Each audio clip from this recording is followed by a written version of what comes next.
రీసెంట్‌గా ఏదైతే తమిళనాడులో టీవీకే పార్టీ గెలిచిన తర్వాత పక్కనున్నటువంటి రాష్ట్రంలో ఉన్నటువంటి డిప్యూటీ సీఎం మీద ట్రోల్స్ అనేవి జరగడం మనం కూడా మాట్లాడుకోవడం జరిగింది మ్యామ్. రీసెంట్‌గా దాని మీద డిప్యూటీ సీఎం పవన్ కళ్యాణ్ గారు రియాక్ట్ అవ్వడం జరిగింది. అంటే ఊర్లో ఆ పెళ్ళికి కుక్కల హడావిడి అన్నట్టు కూడా తను రియాక్ట్ అయ్యారు.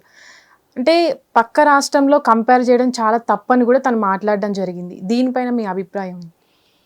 నిజానికండి ఎవరికి వాళ్ళు వాళ్ళ వ్యక్తిగతమైన సామర్థ్యాలతోటి శక్తులతోటి వాళ్ళకున్న పరిస్థితుల్లో వాళ్ళు సాధించగలిగిన విజయాలు వాళ్ళు సాధిస్తారు. అయితే ఇక్కడ కంపారిజన్ ఎందుకు వచ్చింది అంటే ఇద్దరు సినిమా నటులు అవటం, ఇద్దరు ప్రజాదరణ ఉన్నవాళ్ళు అవటం, ఇద్దరు అదే ఒకే ఫీల్డ్ అని చెప్పాం కదా. వీళ్ళు ఇద్దరు కూడా ప్రాంతీయ పార్టీ పెట్టారు. ఇక్కడ ఈయన ప్రాంతీయ పార్టీ పెట్టారు, అక్కడ ఆయన ప్రాంతీయ పార్టీ పెట్టారు. కాకపోతే ఆయన ఇంకొక పార్టీతోటి ఎవరితోటి అఫిలియేషన్ తీసుకోలేదు. కానీ ఈయన మట్టుకు ఎన్డీఏ కూటమిలోకి వెళ్ళారు పవన్ కళ్యాణ్ గారు. సరే, ఎన్డీఏ కూటమిలోకి వెళ్ళకముందు ఏం జరిగింది అనేది ఇక్కడ ప్రశ్న. మొదటిసారి అసలు ఆయన ఎలక్షన్స్లో పోటీ చేయలే. బీజేపీకి కానీ తెలుగుదేశానికి కానీ సపోర్టింగ్గా ఆయన ప్రచారం చేశారు. సరే, ఆయన ప్రచారం చేశారు. ఒక రకంగా తెలుగుదేశం పార్టీ అధికారంలోకి వచ్చింది.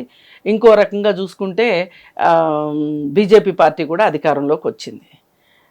అప్పుడు అంతా ఆయన బీజేపీకి భజన చేయలేదు, కానీ తెలుగుదేశం వాళ్ళకి మట్టుకు సపోర్ట్గా ఉన్నారు. వైసీపీ పార్టీ ఓడిపోయింది, చంద్రబాబు నాయుడు గారు గెలిచారు. సరే, తర్వాత ఎలక్షన్స్లో ఏం జరిగిందంటే ఆయన విడిగా పోటీ చేశారు. విడిగా పోటీ చేస్తే ఆయన 2 చోట్ల పోటీ చేస్తే 2 చోట్ల ఓడిపోయారు. ఆయన పార్టీ అభ్యర్థి ఒక చోట గెలిచారు, కానీ అది వ్యక్తిగతమైన గెలిపే, పార్టీ గెలుపు కాదు. తర్వాత ఆయన వైసీపీలోకి కూడా వెళ్ళిపోయారు. అయితే ఆ తర్వాత ఆయనకి అర్థమైంది ఏంటంటే నేను ఒంటరిగా పోటీ చేస్తే గెలవను, నాకంత సత్తా లేదు అని ఆయన అర్థమైంది. ఆయనకి అర్థమై ఏం చేశారు అంటే ఇంకా బీజేపీలోకి నెమ్మదిగా బీజేపీకి ప్రాంతీయ శాఖలాగా తయారయ్యారు. ఆయన ఆంధ్రప్రదేశ్లో తయారయ్యి ఏదన్నా మీరు దీని మీద మీ నిర్ణయం ఏంటండి, అసలు మీ భవిష్యత్ కార్యాచరణ ఏంటండి అంటే నాకు రోడ్ మ్యాప్ రాలేదు అని మాట్లాడారు.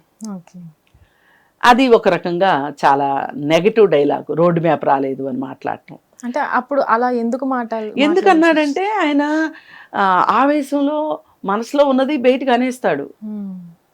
మామూలుగా ఆయన ప్లేస్లో ఇంకొకళ్ళు ఉంటే ఈ మాట చెప్పరు.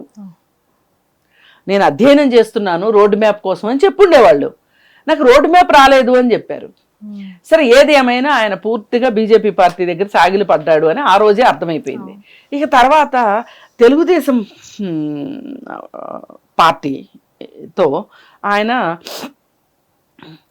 అలయన్స్ పెట్టుకుందామని అనుకుంటూ అసలు తెలుగుదేశం పార్టీని బీజేపీ పార్టీకి కట్టిన విషయంలో కూడా తెలుగుదేశం పార్టీని ఎన్డీఏలోకి తీసుకొచ్చిన ఘనత పవన్ కళ్యాణ్దే. ఎందుకంటే ఒకళ్ళకొకళ్ళు కలిస్తేనే బలం వస్తుంది, మనందరికీ మన కూటమికి బలం వస్తుంది అనే ఉద్దేశంతో ఒక రకంగా కేంద్రంలో బీజేపీ వాళ్ళు ఈయన ఏజెంట్గా పెట్టుకున్నారు. ఈయనకు ఒక రోడ్ మ్యాప్ ఇచ్చారు. ఆ రోడ్ మ్యాప్ ఏంటి అంటే చంద్రబాబు నాయుడు గారిని కూటమిలోకి తీసుకొచ్చే రోడ్డు మ్యాప్ ఇచ్చారు. ఖచ్చితంగా దానిలో భాగంగానే ఆయన అరెస్ట్ చేయటం, దానిలో భాగంగానే ఈయన వెళ్ళి అరెస్ట్ అయిన వెంటనే ఈయన పెడబబ్బులు పెట్టడం వాళ్ళ ఇంట్లో వాళ్ళకంటే ఎక్కువగా అన్నీ చేసి మొత్తానికి ఎట్లా అయితే 55 రోజుల తర్వాత ఆయన రిలీజ్ అయిన తర్వాత ఆయన ఇంట్లో వాళ్ళందరికంటే కూడా పవన్ కళ్యాణ్కి ఎక్కువ థ్యాంక్స్ చెప్పేలాగా చంద్రబాబు నాయుడు గారిని తయారు చేసే విషయంలో పూర్తి సహాయ సహకారాలు కేంద్రం ఈయనకి ఇచ్చింది. అట్లాగే వాళ్ళు చెప్పిన ఆపరేషన్ని ఈయన సక్సెస్ఫుల్గా చేశారు. సరే, వీళ్ళు ఒక కూటమిలోకి వచ్చారు, పోటీ చేశారు, 100% స్ట్రైక్ రేట్ వచ్చింది అని చెప్పి పవన్ కళ్యాణ్ చెప్పుకుంటున్నారు. ఎలా వచ్చిందయ్యా నీకు 100% స్ట్రైక్ రేటు అంటే ఒకటే సింపుల్, తెలుగుదేశం వాళ్ళు హార్ట్ఫుల్గా నీతో పనిచేశారు, నిన్ను గెలిపించారు. వాళ్ళు ఓటు ట్రాన్స్ఫర్ జరిగింది. ఇప్పుడు ఒక్క కాపు ఓట్లు పడితే కాపు పర్సంటేజ్ ఎంత ఉంది? ఒక్క కాపు ఓట్లు వేస్తే ఎలా గెలుస్తావు? నువ్వు గెలవలేవు. నువ్వు నీ కులం కార్డు వాడాలనుకున్నావు, అది పొరపాటు చేసావు. ఎవరో ఒకళ్ళు నా పైన అండ ఉండాలి అనుకున్నావు, అది పొరపాటు చేసావు. అలాగే ఉద్రేకపూరితమైన ప్రసంగాలు, అవి ఆ ఉద్రేకపూరితమైనవి ఒక్కొక్కసారి విద్వేష ప్రసంగాల్లాగా కూడా తయారైనవి. నిలకడలేని ప్రసంగాలు, ఒకే ప్రసంగంలో ఎన్నో మలుపులు, ఇవన్నీ ఇతని వైఫల్యాల కింద మనం చూడొచ్చు పవన్ కళ్యాణ్. సరే, మరి విజయ్తో కంపేర్ చేసేటప్పుడు మనం చూస్తే మనకు అర్థమయ్యేది ఏంటంటే, విజయ్ ఎవరికి తోకలాగా ఉండాలనుకోలేదు, ఎవరితోనూ కలిసి పోటీ చేయాలనుకోలేదు. అలాగే ఒక వర్గం వాళ్ళకో ఒక ప్రాంతం వాళ్ళకో నేను ప్రతినిధిని అని చెప్పుకోలేదు. ఆయన అందరి గురించి మాట్లాడాడు. పైగా ప్రజలలో వచ్చిన ఆ మార్పుల్ని బాగా గమనించాడు అనడానికి మనం ఏమీ ఆలోచించక్కర్లా. ఆలోచించి ఆ మార్పుల్ని పసిగట్టి దానికి వాళ్ళ మనోభావాలకు అనుగుణంగా అతని మాటల్ని మార్చుకున్నాడు. ఇది చాలా గొప్ప విషయం. ఏంటంటే పెరియార్ గురించి మాట్లాడాడు, పెద్ద స్పందన రాల. అంబేద్కర్ గురించి మాట్లాడాడు, మంచి స్పందన వచ్చింది. ఇంకా అంబేద్కర్ని పట్టుకున్నాడు చివరి నిమిషం వరకు. అంటే అలానే అక్కడ పెరియార్ అంటే ఇంట్రెస్ట్ లేదు అని కాదు, కొత్త యూత్ వస్తున్నారు. ఈ యూత్కి ఇవాళ అంబేద్కర్ బాగా తెలుసు, పెరియార్ కన్నా అంబేద్కర్ బాగా తెలుసు. పాత తరం వాళ్ళకి పెరియార్ తెలుసు, కొత్త తరం వాళ్ళకి అంబేద్కర్ తెలుసు. పైగా సినిమా ఒకటి వచ్చింది, జై భీమ్ సినిమా. అది చాలా ఇంపాక్ట్ చూపించింది సమాజంలో అంబేద్కర్ పట్ల.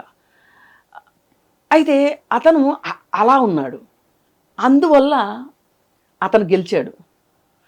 ఈయన ఇంతకుముందు ఓడిపోవటానికి గల కారణాలు ఇవైతే, గెలవటానికి అతని కారణాలు అతనికి ఉన్నాయి. కానీ ఎందుకు పోలిక పెడుతున్నారు అంటే, దగ్గరగా వయసు ఒకటే, ఇద్దరిది సినిమా రంగం, ఇద్దరు ప్రాంతీయ పార్టీలు పెట్టారు, ఇద్దరికీ ప్రజాదరణ ఉంది. కానీ ఇవన్నీ ఉన్న నువ్వు నీకేం ఫలితం వచ్చింది, ఇవన్నీ ఉన్న విజయ్కి ఏం ఫలితం వచ్చింది అని చూస్తే అందుకు నిన్ను కంపేర్ చేస్తున్నారు. అందుకని ఈయన అసహనానికి గురైపోయి ఊళ్ళో పెళ్ళి కుక్కల హడావుడి అని మాట్లాడడం అనవసరం. ఎందుకంటే ఇంకా ఆయనకు అంతకంటే సమాధానం చెప్పుకునే పరిస్థితి లేదు.